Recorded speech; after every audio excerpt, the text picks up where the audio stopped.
This is Buadu TV. Truth and integrity.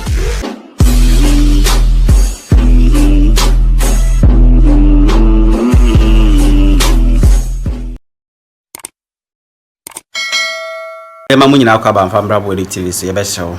Mo aye mo first time na mo subscribe ya no. Na ma subscribe no ma like video no.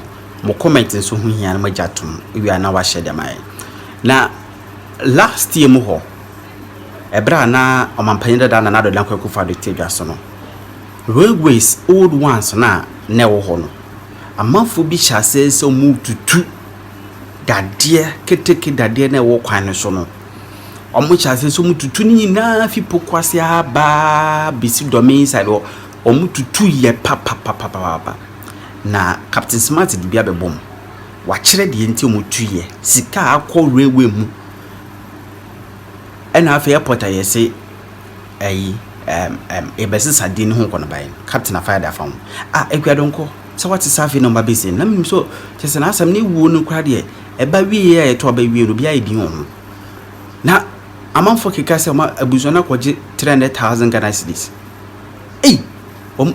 abusona babonte se omonje sika bia wo da isu bia fecha kwaje kwa donko ho sika awo ni nyina yanko mohwehwe kwa so mi atili so Ebeye Ghana Railway Development Authority Honsem.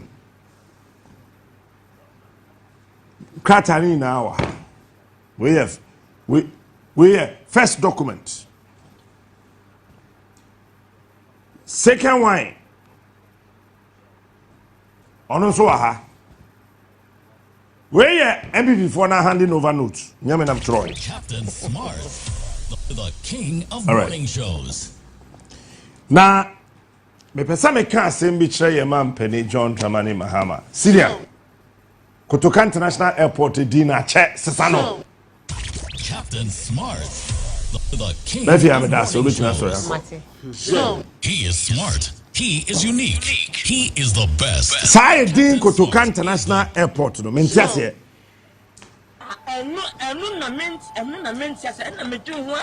Ache yenyi sa din ntontwene. Ache Captain Smart, the king of morning shows. Because say ye koswa ye ne sa. Obi aye ku a ye be support you. If so we ye ku a ye be hye wani onyam. Ye the whole airport beto. He is smart. He is unique. He is the best. Ya tsena ho sa.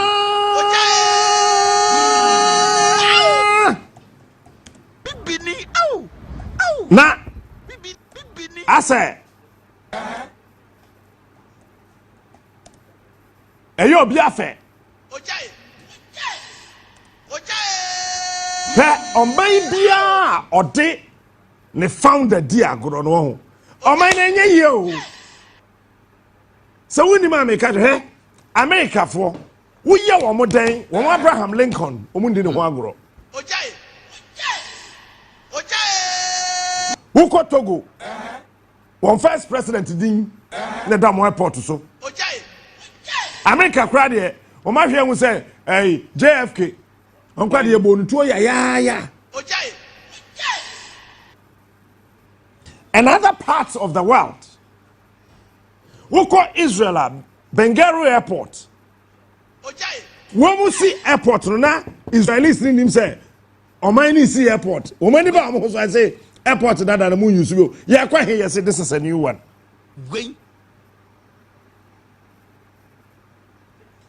ba yen ye ha no obi a waye ku ehwe moja ato aguo e na ye say ono de esan so oye ku na okum nipa enti no yen hye na ne onyam na yen fa Ghana nyina ye airport no enfento no John airport fe okrum ha wo pe na wo si ye obi ansi bi owie yi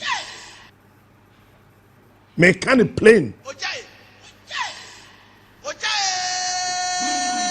airport wo okrum ha fe eno ande singa no ye fa ne sen terminal say wani terminal 3 ana terminal 3 ene si wono akufa do ba wansi bi wo ko kan no mo do mani wa kire ko kire kuma say hey munjai sanse hunu no Se me ye abusua pani na me wu na me Jessica to say yem fancy abusua fie na betena wotena ho anfie nwotwe ase why wadwen so pese osi abusua fie na unim ho dan ani another day discussion ye fa no nto nchen Kumasi airport no kura phase 2 wo mu wie ye no wo ka kire yen se na ade de ye wie ti yen tibi use can you imagine ye kwa see Ghana for de bia me ka kire mo se we papa so pa ho ma so nya ne boni o ye mete enye se bibia na hia me o wuni ma me ka kire o play me to awi nya me ade hia me yan se nya me wo ho esi because I hear me and just me hear more. What about me and answer one more? And you made me back case. Let me add them and the me. Because so be any assassin also only secure the better and near the one war. I will that. And yeah, won't be that. Won't be able to try. A dear, a good servant that the same annual no all with that. Won't be that.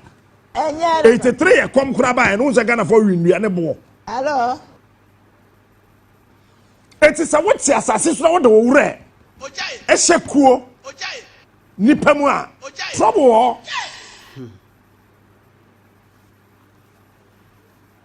Trouble kakaka. Ewo.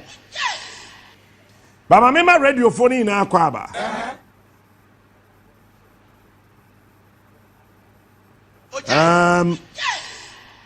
If you summary ya kokosi say ebe ka asem foforo akire wo no. Starting at Chinano. Matching a resume full on radio. It's how much 5:30. Sabetum Sakusi Nondu. You know better radio, no. Any TV so. It is a who say talk na ye bebreya. Hello. So who say radio ka ho. Hello. Radio ni the kasa na ye. Hello. Yetimiya create a mental picture for you to appreciate what we're talking about. Nti me blending me no. Baka tro say o ma we ma etimi. Ye de radio. Ekoto TV so. Me na me de buy. Na fe ye de TV. Eso ko radio. Me na me de buy. Esi. He is smart. He is unique. Eti Kotoka International Airport. Sardine Kotoka no. Your Excellency. We need a sofo opam mo. So penny Ebenezer da kwa yadom. Nyamisha. Maybe I will be a Nyamisha one of it. Also we need advantage biya. John, we need advantage biya. We want that name changed. This one is a matter of agency. It must be changed. Yakasa somewhere check. And I knew very well say MPP were money. You know why? MPP need be was as to be a time Kwame Nkrumah. They hate him.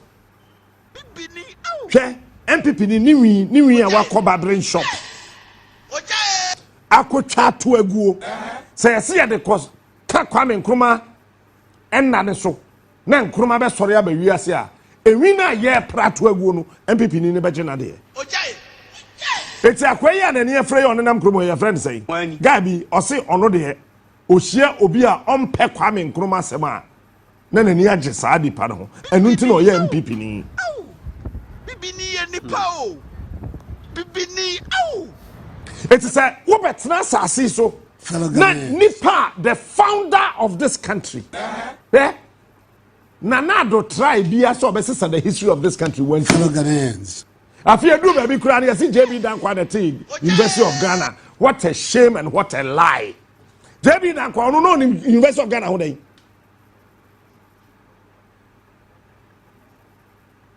I know him who they.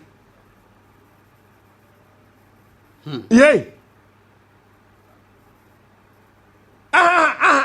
No him who they. Yeah, look. Because MP before will learn to respect Kwame Nkrumah. Some will JB Dankwan. When only now you're twisting Ghana history. Fellow Ghanaians. Abraham, you know what happened? Time now, Mutu was sergeant for Dr. Kwame Nkrumah. University of Ghana. Yes, that's Bibia Kwame Nkrumah. His books, his memoirs, his notes, everything of a sergeant for Dr. Kwame Nkrumah. Now, we're University of Ghana, Legon Library. Woman fani na buano at the lectures ko twa ho hyaye at the petro guso etweja tumu ehye Bibini ye nipa o. Bibini au. Ojai. And anytime I boss asem so na me yamo nyama nyina pese pie. Ojai. Kwame Nkrumah nyama watchro enye papa ye owo bron afo wanti when Abayo hear me say, me di Kwame Nkrumah chi. Ade we na otro. We na kakra na aka no. E na ode bre me a. Aka yeti o mem hayi. Ye nim Kwame Nkrumah handwriting. But we kwa America, they still have documents. Abraham Lincoln Troy. Mahatma Gandhi. Womu wo handwriting. Even South Africa. Besin ne Ghana, you need documents here, but me danyami for the life of that man, old man. Or the brand you catch him say captain. So media bro we me koda me ko wu amepe. I am told after 3 weeks, 21 days, he died. Hello. Eti Omaina yetiri University of Ghana, Legon. Ebwa bibia Kwame Nkrumah.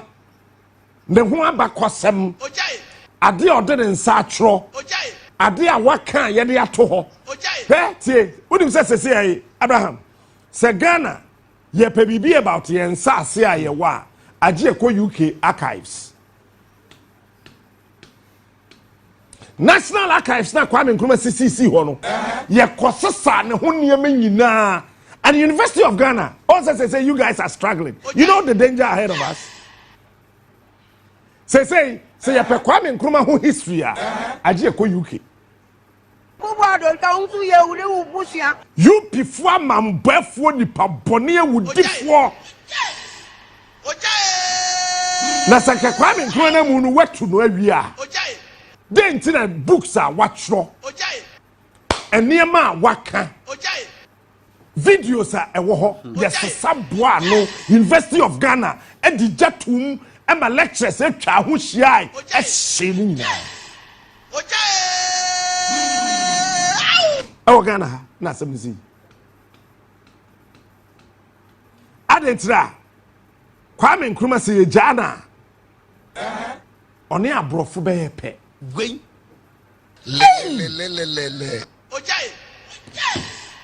I don't want to mention any professor's name this morning. Because I don't want to mention any professor's name.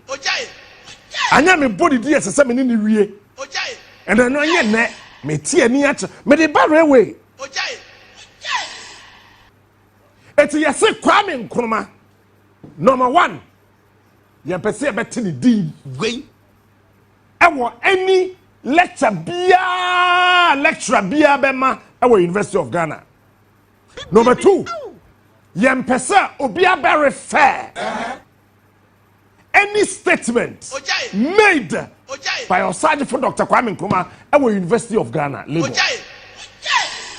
Number three, so we a lecturer, we a professor, we a whatever, our University of Ghana. Now we are what they say. We be promote your sergeant for Dr. Kwame Nkrumah. Number one, yenyuedi. Number two, yenkum. Lebuana, Legon for come and tell me what I'm saying is not true. I am challenging the management of University of Ghana. Come and tell me what I'm saying is not true.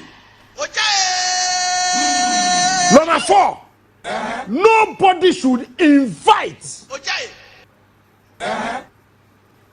anybody associated with Osajifo Dr. Kwame Nkrumah to any gathering, any function at the University of Ghana.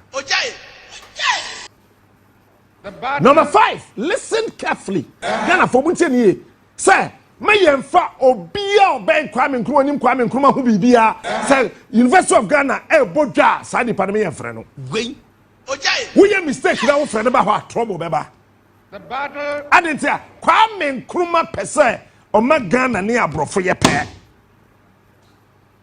The battle number 5 has ended. Sir yantun san frɛ obi our Ben Nkrumah, and all ye Nkrumah is. Next of Penny who was some bewura. Bibia University of Ghana, yemua. Sani pano and tamha. Yen free say job when I say. Na yen jana kwai. Say one peniswa. Yen father mouth. One way bet me I yen wedjuma. Na one yen wedjuma. That's number 5. Number 6. Nothing. Absolutely nothing for Osajifo Dr. Kwame Nkrumah. And necessarily a discuss. Our University of Ghana. Meboa. The battle has ended. Eti Sawasha video sa yepo ebedru yedru Ghana month na ye Ghana month ya shase ekoi match ye Ghana month ya shase ekoi ya majority of the videos that what internet ni na ano AP production when enye Ghana it's UK GBC na work akra asa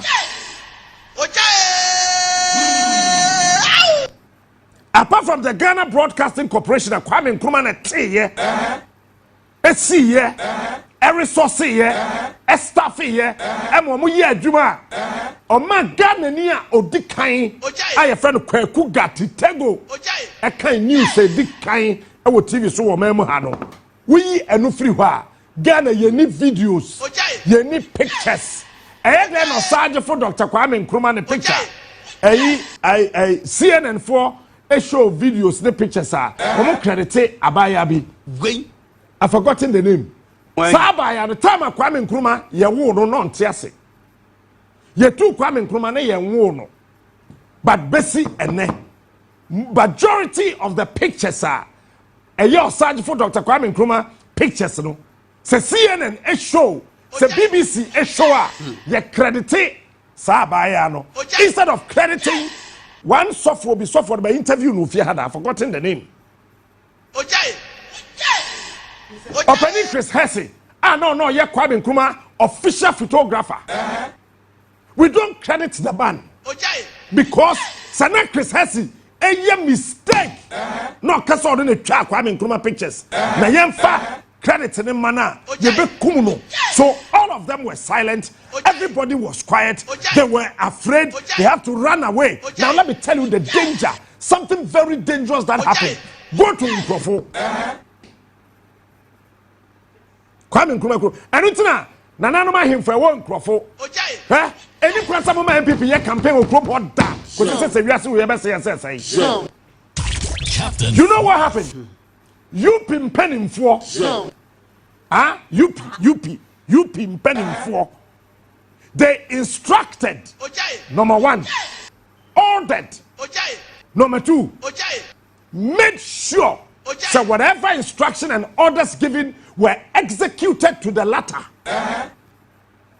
Eti Kwame Nkrumah Nikrum e daina Kwame Nkrumah ne mame yesima no no enye Kwame Nkrumah na si you. I am telling you today. Enye Kwame Nkrumah na si. Kwame Nkrumah dan for contractor. Wani. Shedi sa Kwame na ni abre. Or ye Ghana ye. Woman made a hay. Before that man built that house for Nyaniba. And your family see. No, let's see. Captain Smart. What is it? And see, Abraham, the saddest part of this whole thing is that almost one mercenaries from Accra Nkrofo say ye shiawa ni ye twitwa wo sekan te sen nantwie sa boa nkrofo na kobusa ye shiaw Ghana ha ba bia na wo yenzimani a ne ye pawakum twitwa wo mo sekan wo nkrofo a sa wonyem sa wo ye bema sa wo ye den twitwa wo sekan ja botuo ekum nipa by heart eno na ma nzemafo edwane ye call Ivory Coast.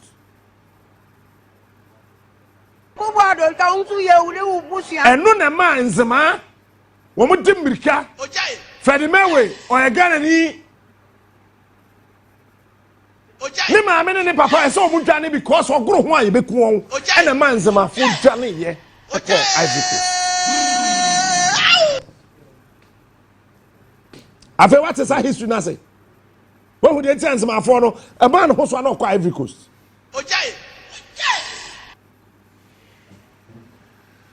Kum won prepare won say won life. Any pa soldier ni ana or bodyguard Kwame Nkrumah no ya igbeni.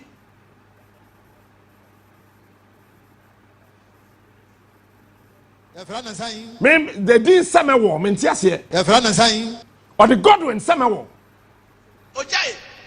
Kwame dini fi ha ekọ ne maame krom na maame ne pe abantie na sem eno ka chen so sa wo kọ de ya jane hamam na mema wasan aba kwansini yetu Kwame gwen sa so jane no omu twitwa na sekan sa guard no omu twitwa ne peace bibini bibini ye nipa o yeah. Yes, we don't want to see, we don't want to hear, we don't want to smell anything Kwame Nkrumah. The battle has ended. Someone should sit there in your room, wherever you are listening to me. Tell me, Bonia, Kwame Nkrumah ye yentia. Yeah, you understand?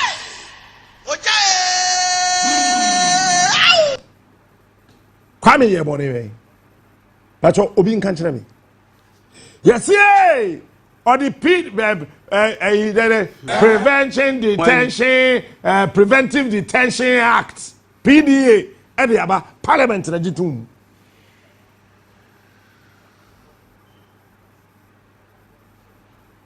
PDA was championed by Baumia's father.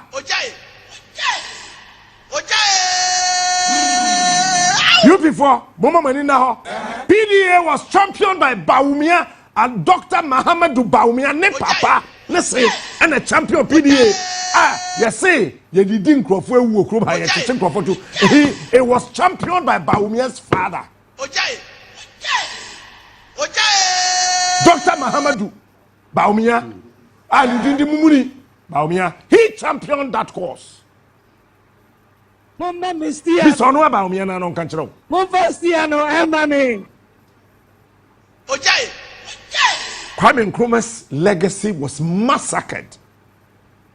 It's a do baby no one Nkrumah photo and no so be the man who fought,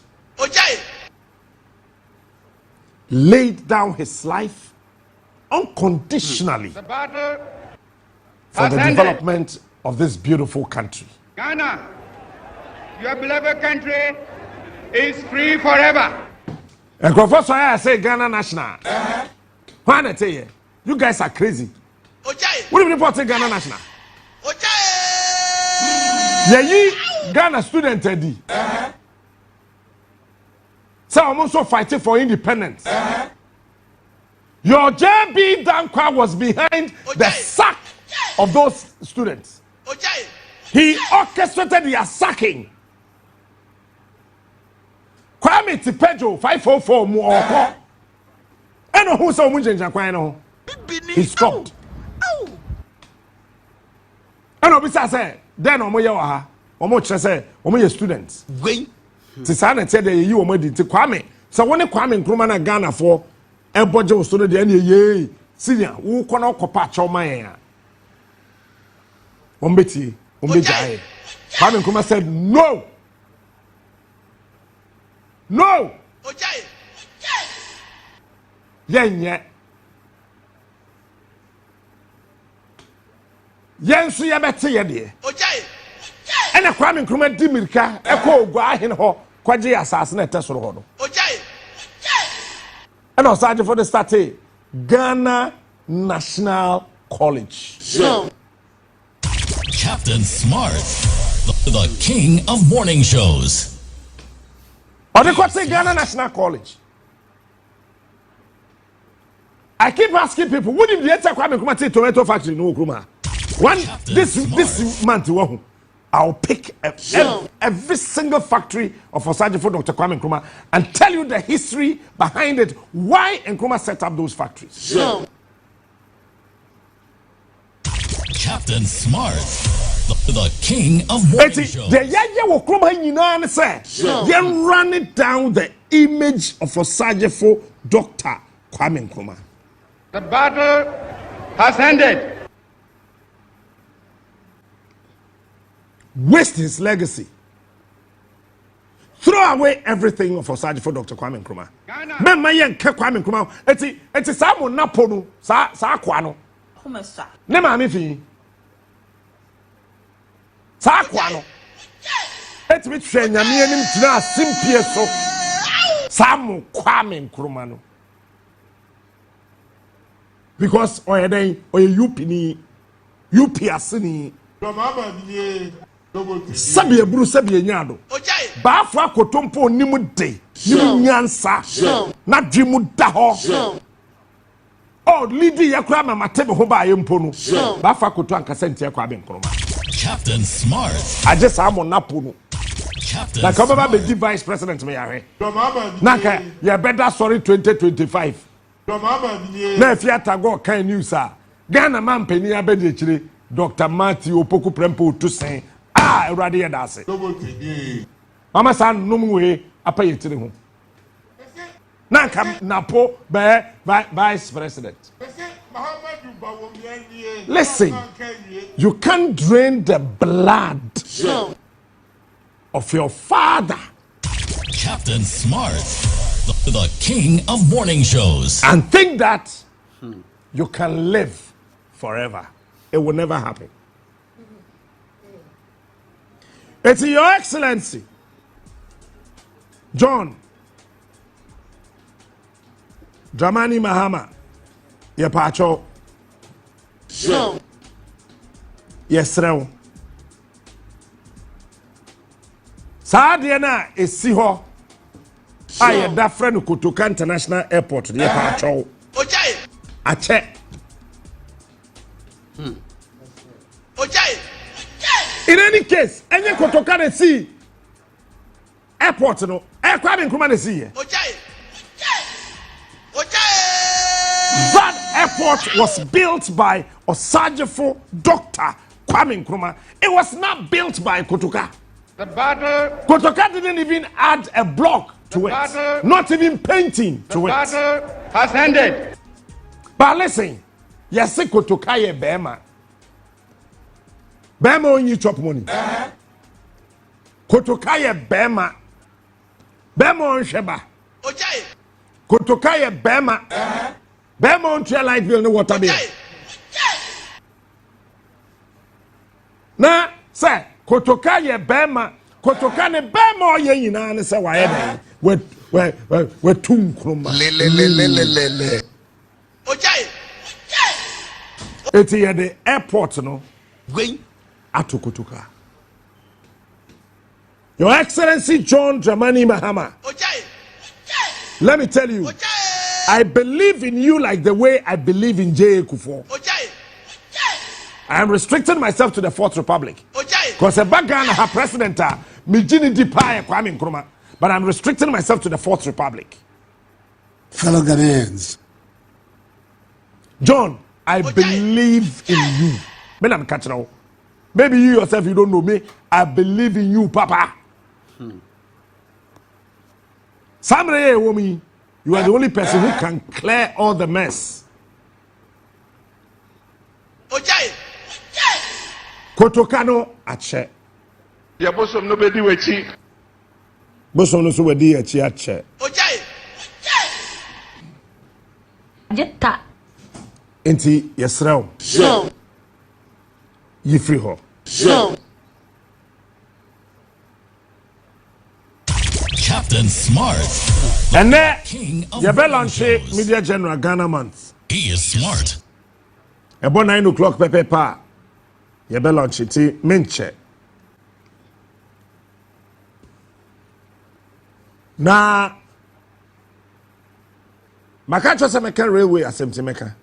So. But the name part one. Captain Smart. The king of morning shows. Ojai. Your papa be a friend of George Stevenson. When Ya on June 1781. Yeah, friend and saying 9th June 1781. when And owu ye 12 August Ojai. 1848. Ojai. Na oye mechanical engineer. No ye English civil engineer.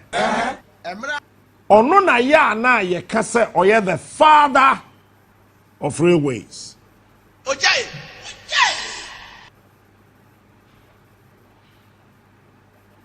Na samre no na Queen Victoria was a one no mo for no nyina no. The Victorians described him as a great example of diligent application and thirst for improvement. Why? Because George Ojai. Ederson da ye ehun se ese ketechi eye adwuma.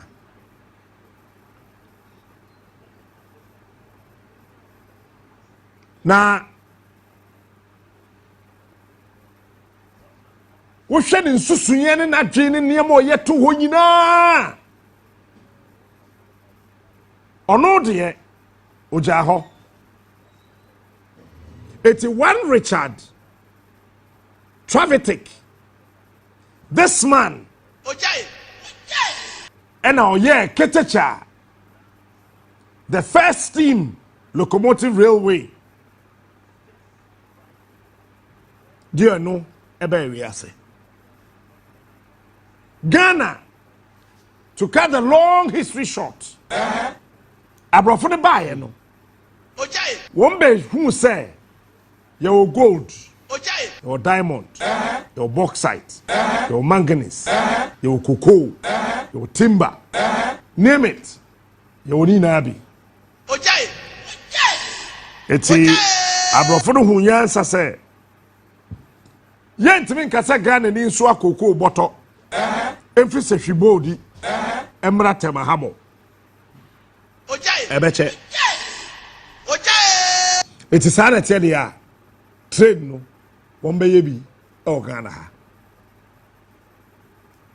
and bam ye hu trade ni bi e Ghana. Africa is rich and not Eti poor. trade di kan enye mi wura na ye Ojai. Ojai. Kwame tu abrofo no wie ye no hu say no abrofo no keteke kwan na omo ye no omo ye se omo di wi ayen Gwen. omo anye se omo de bebo ayen Bibini. Au. eti ye nso ye nye kwan ni bi nka ho a ebebo ayen Ojai.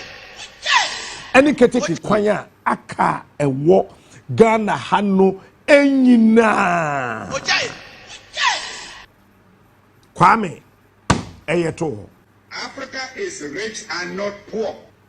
after Kwame Nkrumah obiye ni asase so a obedi mampanin Fellow hawo mem ha Ghanaians. say to abayi no ana say ye soja aban a ode ne nsaka Ghana keteke kwan obi anye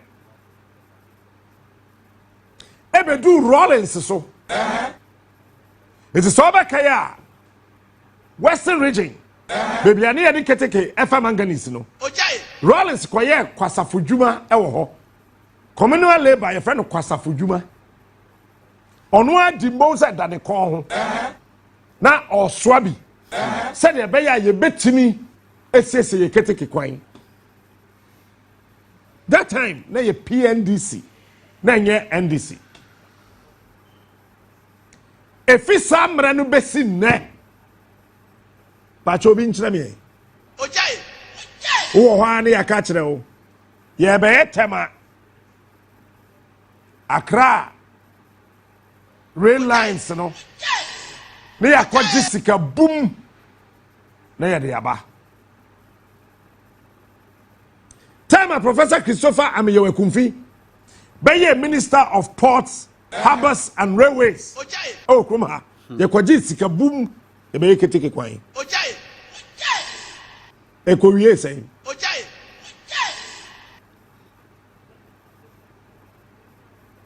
ekowie sɛn Professor Christopher Ameyewa Kumfi as a minister ekowie sɛn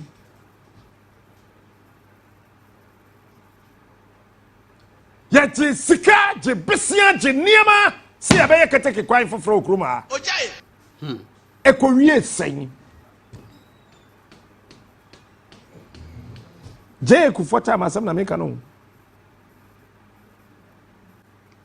ebedu Professor Mills so sɛ wobɛka yɛ a kantomanto train enyam nipa baako Professor Mills time Ojai.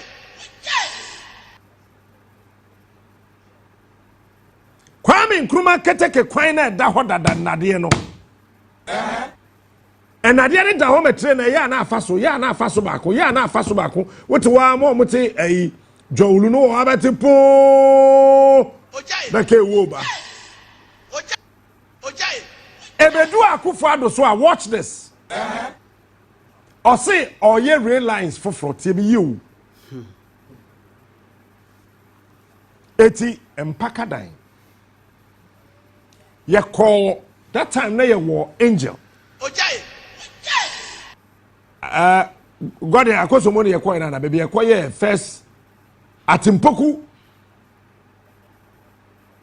yɛkɔ atimpoku kɔyɛ Friday old school me so me de nneɛma ba krom ha wo na wuduru hɔ na wohwɛ sɛdeɛ na wɔn yɛ kwan na yɛba ya na metam so bram si ye wɔn ayade o keteke bɛfa wiem Captain Smart. because I bridge na bɛfa so Morning shows. wɔn ayade kwansiri yɛsi yɛ keteke kwan dada na ɛwɔ krom ha ne nyinaa no yɛtutu atom He is smart. He is unique. He is asɛm yɛ ma bɔ so yi sɛ wo kuro baabi si Captain bɛnwa sɛ kaa bɛsi hɔ the King of na Morning keteke kwan Shows. nadeɛ no yɛtutu a ne yɛde aba sɛnkran ne yɛde ko sɛhin ne yɛde ko ne yɛde ko ɛnu na menti captain yɛ kuro ma kaa bi aba ha keteke foɔ ne bɛtutu ɛdeɛ yɛ find it out a documents upon documents ɛba abɔnten kyerɛ sɛ na ado aban na ama kwan sɛ yɛntutu railway The lines dada ne nyinaa ɔmo sɛ ɔmo tutu eti yɛatɔn ama nkurɔfoɔ bi sɛ ɔmo tutu ne nyinaa na menim sɛ nka yɛde bɛka Ghana ha sɛ na yɛtutu wie a na yɛahyepo afiri Ghana ɛde kɔ UK yɛde twɛn ne wura He is smart. Pacho, He is unique. dadeɛ na yɛde yɛ keteke kwan fi ɔsagyefo mmerɛ so Ojai. ɛbɛsi akofo ado mmerɛ so no na dɛn na ɛhyɛ mu ntira a yɛnyɛ tutuyɛ no Ojai. yɛamfa yɛnyɛ tutuyɛ no Fellow Ghanaians. yɛho mfa so ɛwɔ so agye yɛde firi yɛma mu ha Bibini. Ow. Ow. Bibini ye nipa o. ɛna yɛse saa na ɛteɛ deɛ a afei yɛn ayɛ ɛbɛyɛ yɛdeɛ Ojai. train kwan na yɛbɛyɛ deɛ di kan ne sɛ Ghana yɛde train bɛfa wiem Bibini. te sɛ African World Airlines enti African World esi fam Passion esi fam Emirates esi fam Lufthansa esi fam no na train so si fam Ojai. Ojai. eti ebenya train a enam wiem a friend is sky train Wait. When eti Ghana nyina no yem bonje so na nkrofo som ne ye bose e wo krum ha ya kwose sabrofo bia begu krum ha Ojai. Ombeye sky train amaye. Don't forget, say, Professor Christopher Ameyaw Ekumfi, waye Minister of Ports and Harbors, Railways da. So okwada GIIF anono. Ojai. Ghana Infrastructure Investment Fund anono. Now what I say sika because John Mahama Equa 2016 no wa pay $250 million at the atosa GIIF for an account. Ojai.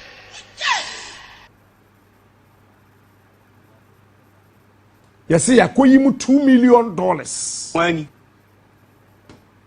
Yeah, they quiet then the train. Ebe fa wiem. You said traffic. I won't kind dodo. Traffic. I will kaswa u come and kesimli Cape Coast ne takrade a. Traffic. I will Medina sa u kokofo ya. Traffic. I will secretary sa be si twem achimota. E ko pokwase ebe twem akọ ama saman eti ese train efri kumase efri grai efa wiem ekokumase eti meeting na omo betena se ayo semi ye sa $2 million no na nye sa $2 million na ye de be train no Ojai. eye meeting nhyiamu a ye koye no feasibility studies na wiem ye feasibility studies. What did they acquire feasibility studies? So we you see, a tam $2 million. Wait. Yeah, the meeting. I train be fin crying. Ako Cape Coast. Train be fin crying. Ako Kumase. Train be fin crying. Ebe Kokofodia. Train be fin Dansuma. Abesia ko cantonment. Train be fin cantonment. Aquatema. Train be fin Cantabanto. Abesia ko Islego. Train be fin Medina. Train we no na wiem. I don't take short, I take madness. Na ya jisi kanwa o ya di. Na skanu wa Ena na hano we. Ghana Railway Development Authority handing over notes 2021 to 2024. Wait. Ojai. Onye. Someone here and someone here. Mayana, Na. Sir, what's that Ghana Railway Authority? Well, Development Authority. Sika. Yes, sir, was so-called Empakadine. Maybe Bosso. Because at 9 o'clock, I say, sorry, to some ye be antam than Yama Karina. Because if we don't go bush for me, now who post and say, I say, we don't go here this month. A beba so there. I'm sure for the beba. Omo haya, Oma Banada.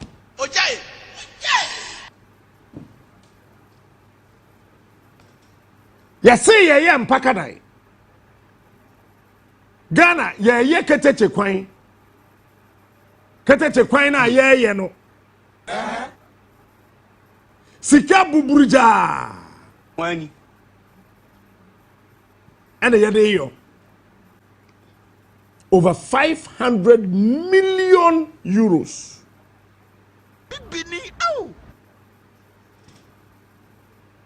Over 500 million euros. Mayana, Manye. And ye dollar mpo. When Euros. Ojai. And it's my main can be being 20th January 2025.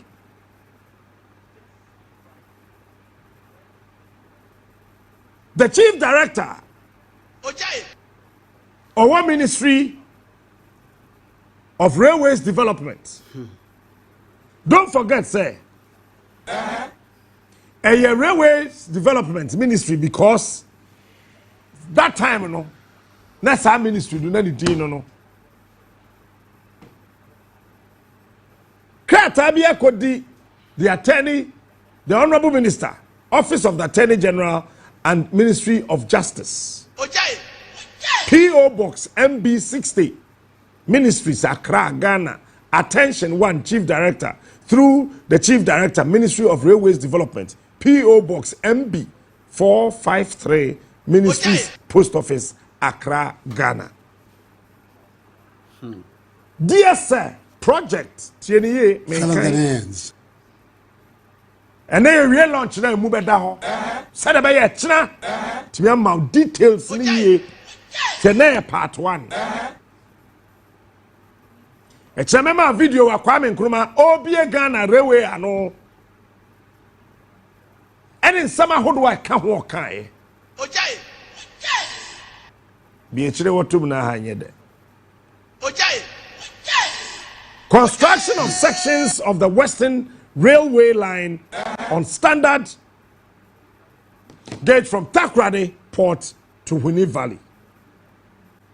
Notice of emerging legal challenges and issues arising from status of financial arrangement for the project. We wish to bring to your kind attention and to seek your legal guidance on emerging legal challenges concerning the above project. Your advice is required to forestall potential significant cost claims against the state by the contractor, Amandi Investment Limited. Background. 1. The government of Ghana, acting through the Ghana Railway Development Authority, adopted a systematic approach to gradually redevelop the 339-kilometer western rail line infrastructure in standard gauge in accordance with the 2020 Railway Master Plan. On 3rd June 2020,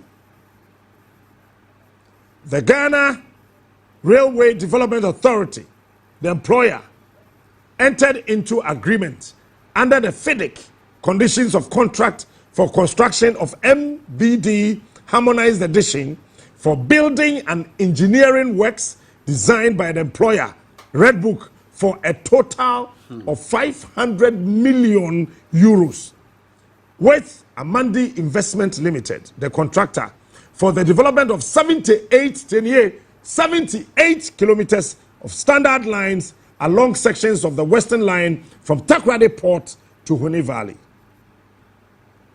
The contractor was subjected to a value for money audit on behalf of the Ministry of Finance by PwC Ghana, that is PricewaterhouseCoopers Ghana Limited, which was concluded on 18th August 2021.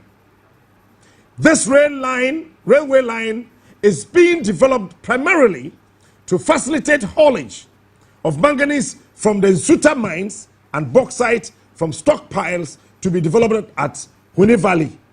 The scope of the project under the contract includes: 1. The construction of 8 kilometers of standard gauge tracks to connect the existing dual tracks to the Takoradi Port for easy and efficient access for cargo handling. 2. The conversion of 10.6 kilometers of existing dual carriage track between Takoradi and Kotoka from narrow gauge to standard gauge. 3. The construction of a bypass section along the Kotoka-Manso section of the Western Railway line at Eshiem to enhance the speed of the final infrastructure and meet the requirement and specification in the reviewed Railway Master Plan. 5.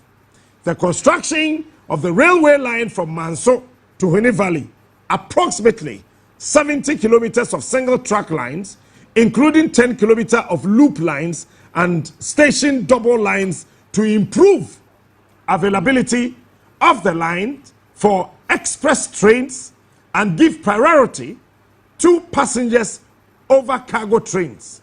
Additionally, the construction of 8 stations along the existing line from Amantane to Huni Valley. 6.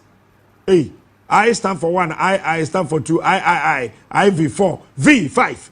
Construction of an approximately 4,000 meters square workshop facility for standard gauge rolling stock, including fit out machinery and equipment. 6. Supply of rolling stock, including 2 units of cargo locomotives at 3,500 horsepower engine capacity and 64 mineral wagons to support the initial operations of the new standard gauge infrastructure and the supply of standard gauge track maintenance equipment for the maintenance of the line. 7. Initial setup of signaling and telecommunication system for the lines.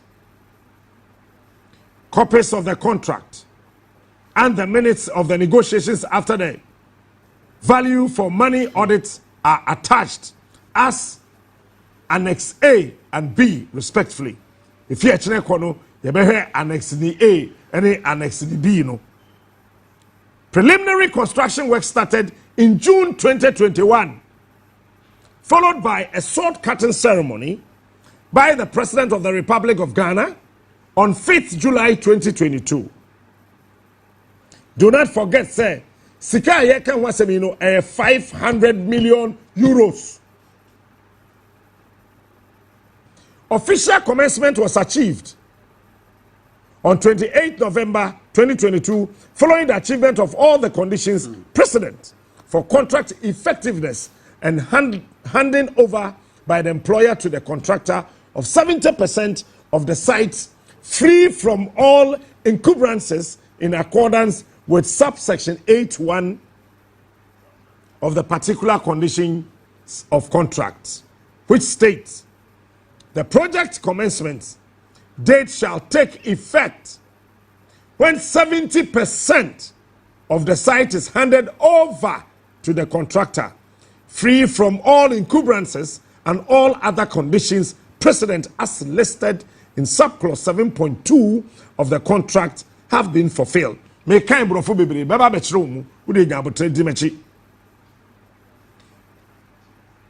time for completion of the contract is 42 months.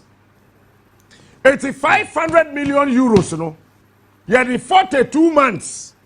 And a Afibia 12 months. Afibia 12 months. Afibia 12 months. It will find fear me and son. Ubenya 36 months. It's a fear me and son and the fan. As I said, 500 million euros, no? You do you way.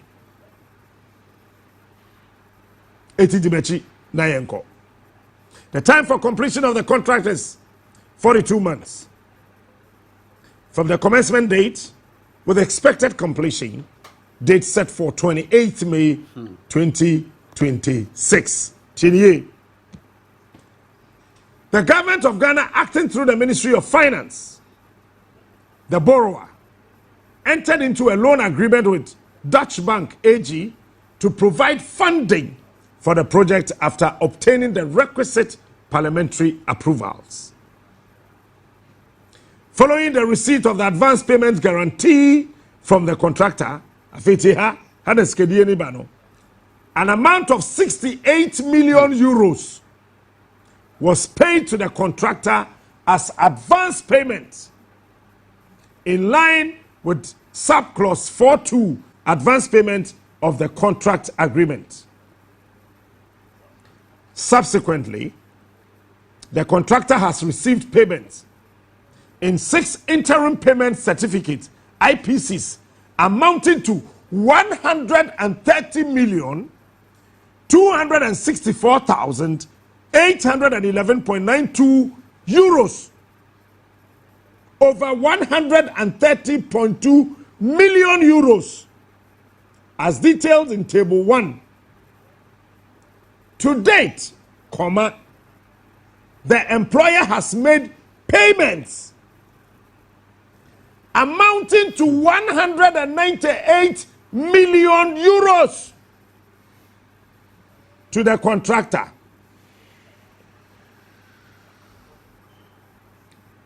IPC number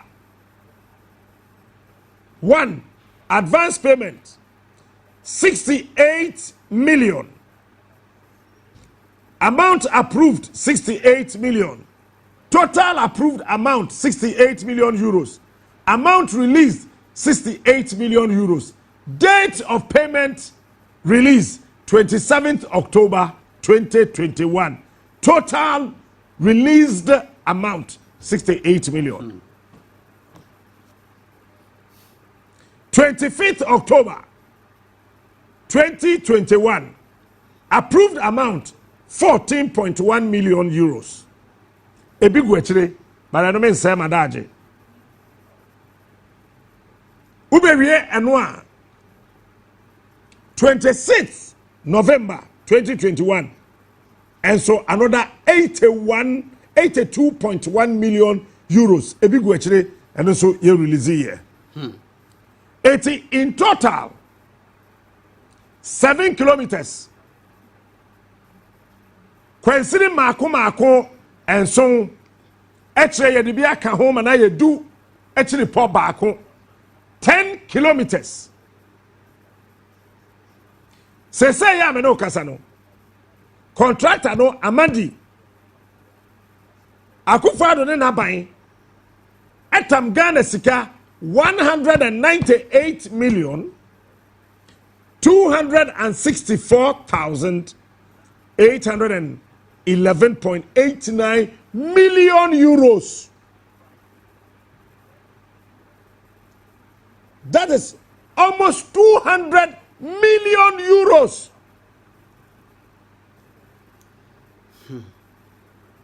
Adere yesi ye keteke kwan 78 kilometers. Keteke kwan anamon kwensiri mako edioson wotwe. Ni na no besom Ghana Europe for sika yi 500 million. Touch Bank ene maye sa abesia no. Ene kenofori atakosan ye. Ene o ma release sa 500 million euros ni na ma Ghana. Samona mo sesa mfie miensa ene fa mo bewie sa kwan no. Ghana fa fomunti. Sika ne bedru ya. Yes, ye 10 kilometers. 10.1. 10.1 never cost us 198 million. So 78 500 million. Then at 10.1 198 million. No problem. Sa sika nso ye release it. Tell me you 198 million euros no. Ye kia eko. Status of work. The contractor has undertaken works from Manso to Esuaso and Ataboso, north of Takwa. The works comprises dismantling of existing narrow gauge tracks, vegetation clearing, evacuation, soil stabilization with boulders, embankment construction with quarry materials, embankment construction with curtains, concrete side drains, retaining walls, bridges, culverts, station buildings, etc. All at various stages of completion. The physical progress, including preliminaries, is 21.6%, while the financial progress is 39.65%. Details of the status of the works, as presented in the monthly progress report, number 30 up to November 2024, are attached as Annexure C. Afetieni. Sa $198 million now. As a say contractor no. Oye dwani na awie. Na yehu say 10.1 kilometers. Keteke kwan foforo mono chian. Yawie no. Sika na aban na gye no. when timi amfa sika ni na ama contractor no ba sika ni so asa enti contractor ni say Mosi mo releasing 198 million euros na ama me 198 million euros na Mosi mo di ama me no me saka 68 million pe that atifrim na ama me de aka no contractor ni say me here 198 million euros Memo 10.1 kilometers. Ghana for. Sa 10.1 kilometers na. Ebe cost 198 million euros no. Na do aban. Esi we release sikano. Tiafeti ebe boso ama. 31st December 2021. We release 13.1 million euros. 15th June 2022. 15.5 million euros. 15 September 2022, 23.2 million euros. 10th November 2022, 29 million euros. December 12th, 2022, December 12th, and also 35 million euros. Any sika, one a release. It's working na bomutia. Natural say sikani na 198,264,811.89 euros. Contractor na say hey Mobi amfa samo mehame musika no 68 million abam ho man reason 198 ade aka no nko hwema de afega na for you assume it here contractor sikano what the year or see the kind of say sikano made the 68 million euros in and made it to 2 keteke kwan dada no what the be so year or some the door ye the ado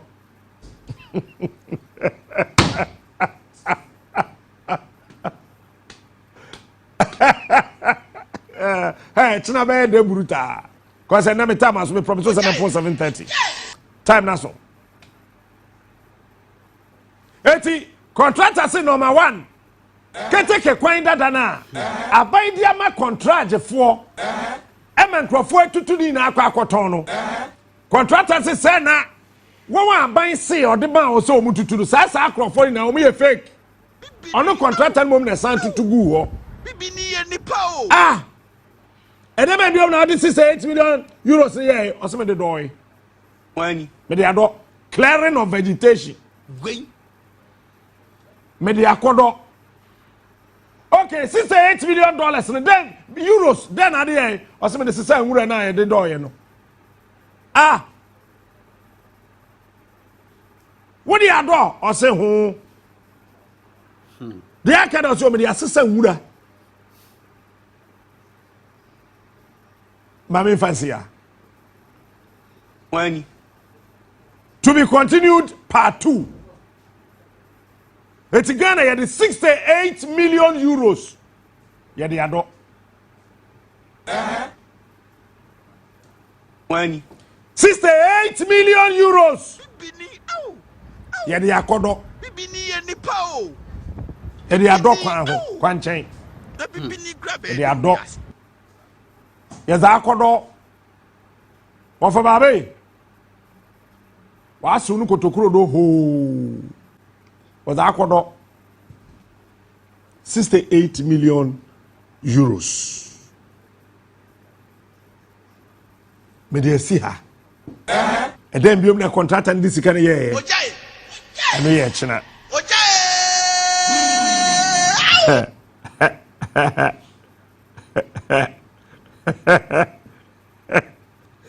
Afei, what is 68? If you 198, maka 130 million. So 138 million euros no. aban ne de ye den 3 billion bia yes 3 billion na mufu aka fridge muntimi sie akua donko eje le kure de oso waje no omo da di ma obia hu obia famrem 1 billion me de omo de bre me akokura me hu ye je me nyunu no me obuso pe ni me nyina 1 billion ni obuso nyina nze 1 billion nti hu 3 billion kura hu 3 billion so 3 billion aba ebuso no omo ni ho di me hu na ko na mo say de 100,000 de buy ne 100,000 say omo di buy no omo di buy mi omo di buy no mo di buy say one de buy mo fa ba ko o ja se me de ba omo se mpa ma ni ba asembesi akiri je aseme bo asem mo me de beko na me busan ho asem so how fast de buy o de buy o say 1 billion ndi bi se ja ba ko kra me de se omo ja no so kwaje we hin omo ba nkra omo de ba omo me ba me bi se busan omo go every time na akua no ko film no wo film no asa ye beto aba no wo film no ya so beto aba no wo film this kan buy no na se bi fie no baby atete nchance me bia ye binti wo film ma se ye sie fie ho ya pa aka so ye na twita je sie di a ye yin na ibia ni na twita ni ye hunto tuye aben ye wo tie sie si olma ba hwe una yin mo yedumudi na now how fast one show baby okwaje 100,000 no on so bank and the man no na ko for ni man no so the man no me de minim but the one in the buy or o ma ni say 1 billion na sikana ya de man fin ka buy 1 billion abusafo nyina ni say 1 billion na me hu nipa ko ofiri bachi a tie de ba wo che ya na dabi say ebisi abusafo ni eso ye abusafo ni me ni o no so the 100,000 depend na mo de money hu ye and the baby fi ba no so ya nkyere me abi ye say sister we sure so we baby scan vi abi o mo say ya ji 3 billion let me say you say o di event bi na me ko be am backup ti hebia we ka ko captain na dat na mo man say nyina hu say do mo ka enye le kure enti wonje 3 billion bia on de binim bia be on de be woni ma de me ade ne bu sa ni ne bu woni baby fi buy da me de minim baby free buy me de minim and over to you boss way me bisa me sister ba ko no mo ko jiska no ko bi na mbisa ne sister mpacha o ko ye no say ne de ma mo so mo ko jiska no wo free ma opale wono mo okay na ska de ma mo ye 1 billion nti e beba ha no mo no na mo che say ye njai ba na me se de bi se kasi ye jai ba so de a na aningwase aka adua na abusua kakraka we nyina sama kwaje 3 billion enyi 3 billion na ukwa asori kura na after church na wona fofo fro ni ebisa oni ade basa won se obi aye kura mpo na wo fele ebi se what the can da na obi a waji skedi wa bla ye hu faso a na wo ye de san akosi obi aye sempa cha obeja me na me nsie me maame wo fele fis what the can 3 billion dia ye hu faso obi a wo de ye nti ye ntimi enhwe we sie ni ma ye ni mu ase ye ba be san yeti na ma ye de ba nti scan de omo gi free aban mu ye brother ba ko ye lawyer okobi ona kache mo and any 3 days of 3 days mi busa no ono se 1 billion na ye de ma no nti bia na ni pakro no se abusua no edin ti esre no o me kasa na lawyer no ne ho nsan na mi sister so ho nsan na abusua ni na so ho nsan ne mfa ye ntu de ye da fi se wi ase ade ya ne se besoma se kwaje ade bra na wo kwaye ma otaku na ade taku ne baaye na afese ma wo sempo a se captain de okwaje baaye ne kula no obeka se me ofa ne mi sister kula o mubu me sen de trimu ntene no ni na ka obi ni abase be san ti se adua na abusua no yesra ga na manya santeman ni na ani wi ase ni na se yanji obia 3 billion na nke beda ni papa eye no ye be ndaben na wo say poster bi wu nanam benim so wa ho bi dia ya class no ya class yes ye no ye no 28 27 28 ne mo ne pese ka aban e ba ye no abre on home ti ye ke play ke benya date ko fra ba ho but ye je ya bo to say ban say aban ko ka say date no wo mti ma play for ma e bit ma hwehwe asen say mo bi akwa so onye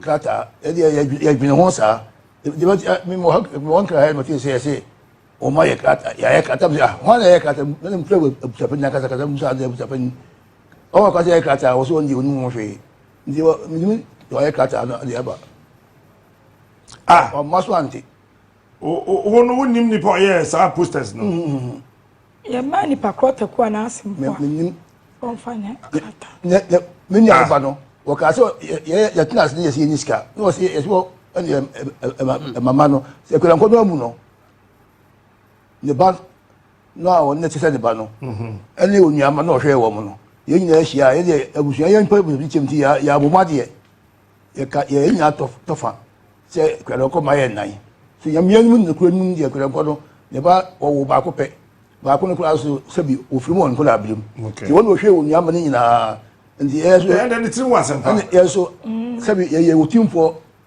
be wale ye na nafu bomo ye frefike siemfo ya hina nanom ndi e ba sa no ye taz no kuran se ye ho 500 500 citizens la 50 million la ye ke ye fa en starting ye yi ngura ko ba ya mo se ba mo he ba 500 million ba mo ko ba ya mo se mo anya sika no anya ko ye ni le mi ne bu se po ni dwen wa ya ye mi onde obi akopa bu se aba me ye nya sika ye edu omo sa ne ba no na wapo nipa bi na omo he ono mo yesa no bi enu ase ti scan de bi ni mo hwe di mi ma ya frema be mo ya di ba ha o di mi ma se bi 1 billion di be ka me hu a na mi twatro woni me hu ni ya papa that 3 billion di mi ba bia madawlo ma do so woni onu se ya bre trimi no o mo probu no bia hu se o ma ya 3 billion zana me de me hwa no abusia ka se de me ti me se abusia ye mu ase na abusia no hon sa wo wiase na afa ma nyina se ye dina se afa ma nyina ye gu enu ase ye tika bre ya chedi tika lu me wasi du kwa ma hu wasi di kura was asking about him na 3 billion me nya bia na tanya ka bi na mo abusia enu ase adia na sister wo kai won a ekoye domdodo ekoye koji sika no ukai me kai bi na me kai bete bi number e wo me ho wo ekoye no omo mo koye why no why mu na ukai me kai mabusa adwoa waje atum se wakobi mi amenu ekuma no ena mabusa lawyer enu boda na busa no so koye no 1 billion na ya me ba se nipa dodo se na koye. Just a maybe my sister. That's all be our sister. All right. Tell me something. One, you know when I hear poster no. Debbie. It's one eh. Tell them the man. Mr. Producer for poster no to so eh. Hello. Enya no. So say watch no to afa. Hey, no. Hello. I'm sabendo so nim ho he. Debbie o. That's no. Le go share no. Ye say ye beti committee se skabi asu ni ho na mo ba ye no manu asam da top shapen mi mu zabu da pen se bu shapen kasa no mo fa se we bu pen ya poku because the opening na ye no kata no wa ye wose won ye obi ameka ahwe nkire no onu mo hwe to no akwa ko ura papa she bonu ya renti ura papa she se me ko jina nem se mo sanka sasika no all right tebu san for the da no aye hu nti abaye baby asika na kwakodi ne won akokoje sa 300,000 Ghana cedis ede sansam ni na no aba no